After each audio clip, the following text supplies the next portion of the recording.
every year I have gardeners that come in and they've got plants growing in a container like this that are just struggling, not doing very well. They look very anemic and just aren't growing.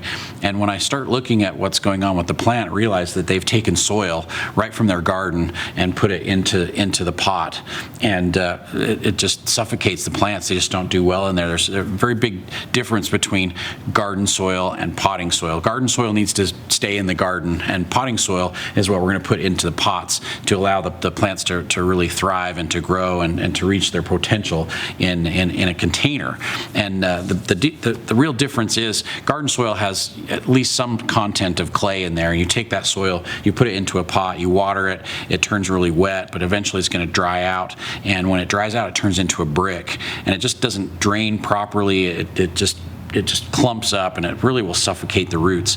And so it behaves very differently in your garden, where it has the other soil around it to help with drainage and various other problems. But in a pot like this, we need to create basically an artificial soil that's going to allow drainage, allow the roots to grow, help with aeration, and a lot of different issues that are going to happen in a pot like this. And so you need a very different soil for growing plants in containers. You need a potting mix like the Ultimate Potting Mix from Fertilome. Now, a really high quality potting mix has just a few ingredients in it: peat moss or coconut coir, and both of those are great at absorbing and holding moisture, but they're also lightweight and kind of fluffy, so the roots can grow through it really well. But coconut coir is kind of new to the market. It's been around for a long time, but it's new to the market. Comes in kind of a dehydrated brick like this, or a larger block, and coconut coir is the exterior of the coconut. It's not the nut on the inside, but it's the exterior of the coconut, and they shred that all up. They compress it, dry it, put it in these little bricks. All you have to do is take that and put it in a gallon of water, and it will absorb up the moisture like crazy. It expands out, and basically one of these little teeny bricks will turn into this much coconut coir. And the great thing about coconut coir is not only is it super absorbent, so it will absorb moisture like crazy, but it will hold that moisture and provide that to the plants over time. So coconut coir is a very high quality ingredient in a lot of your really high quality potting soils as well too.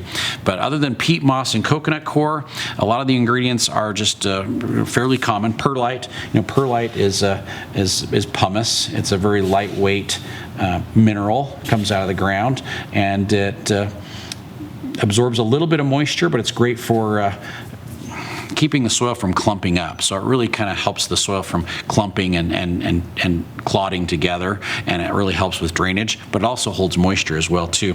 Vermiculite is also another great moisture absorber. It's very absorbent, sucks up water like crazy, releases it out to the plants so that they can utilize that water much quicker. And those are kind of like your key ingredients to a really high quality potting soil: peat moss, coconut coir, perlite, vermiculite. A lot of times they'll throw a little bit of humate in there, maybe a tiny bit of a compost, like a leaf compost, but that's it. You don't want any other ingredients in there other than maybe, say, a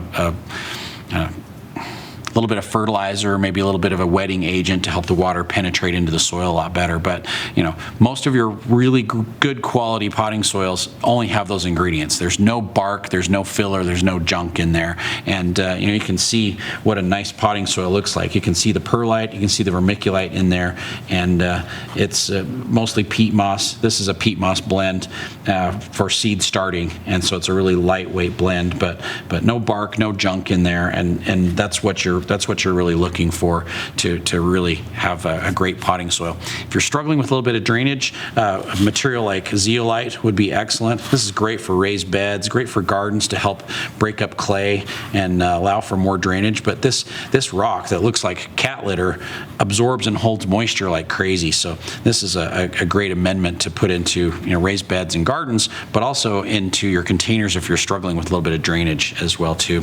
Helps hold the moisture as well.